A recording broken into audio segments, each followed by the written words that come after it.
तो प्रथम काव्य का प्रथम शब्द है भक्त, और भक्त का अर्थ पूर्व सत्र में अपन ने देखा कि भज धातु में क्त प्रत्यय कर लेने पर भक्त, टूटा हुआ, खंडित।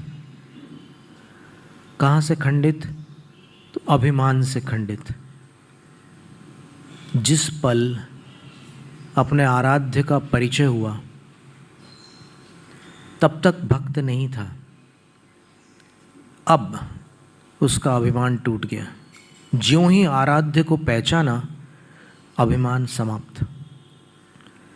और जिसका आराध्य की अपेक्षा से हमेशा के लिए अभिमान टूट चुका है, वो भक्त है।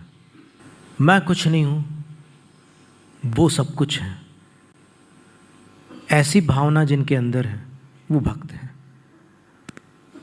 तो जो भक्त अमर अर्थात देव हैं, उनके प्रणत झुके हुए मौली मुकुटों की, मणियों की प्रभाओं के जो उद्योतक भगवान के पाद युगल, चरण युगल, उन रत्न किरणों को प्रकाशित करते हैं।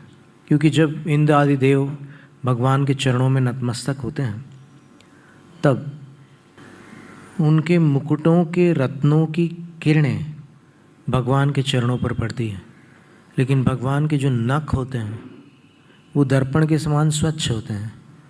तो प्रकाश जब दर्पण पर पड़ता है तो वो उद्योतित हो जाता है। तो इससे सूचित होता है कि सारे देव भगवान के चरणों में नतमस्तक हैं। लेकिन कब? जब उनको केवल ज्ञान हुआ तब। जब भगवान 6 महीने तक कायोत्सर्ग में खड़े रहे और जब आहारचर्या के लिए भी 6 महीने तक निकलते रहे, तब ये देव नहीं थे लेकिन अपने अपने स्थानों पर थे, उनके चरणों में नहीं थे। लेकिन जैसे ही केवल ज्ञान हो गया तो सब देव उनके चरणों में आ गए। तो ये जो विशेषण है, ये सूचित करता है कि भगवान सर्वज्ञ है, केवली है। फिर दलित पाप तमो वितानम, नष्ट कर दिया है पाप रूपी तम के वितान अर्थात फैलाव को जिन्होंने। ऐसे भगवान के चरण युगल तो पापों के विस्तार का विनाश रागी जीव नहीं, वीतराग करते हैं। तो भगवान वीतराग भी हैं। फिर युगादौ भवजले पततान जनानाम आलम्बनम, युग के प्रारंभ में। कौन से युग के प्रारंभ में?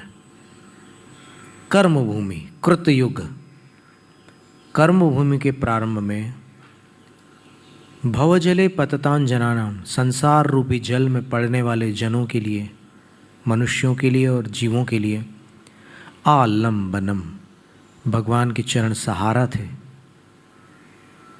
भगवान के चरणों को जिन्होंने प्राप्त किया वो डूब नहीं सकते थे।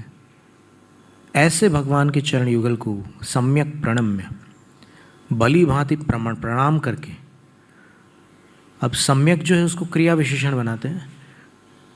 कैसे प्रणाम करके? तो समीचीन रीति से, भली भांति, विधिवत प्रणाम करके।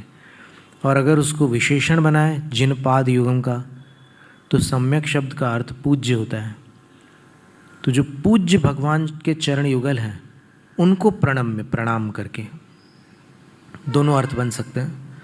वैसे चलन में जो अर्थ है वो विधिवत, प्रणाम करके, ऐसा अर्थ है। विधिवत क्या है कि ये 3 बार आवर्त करना और 1 बार सिर झुकाकर अपनी अंजलि को सिर पर लगाना, प्रणाम।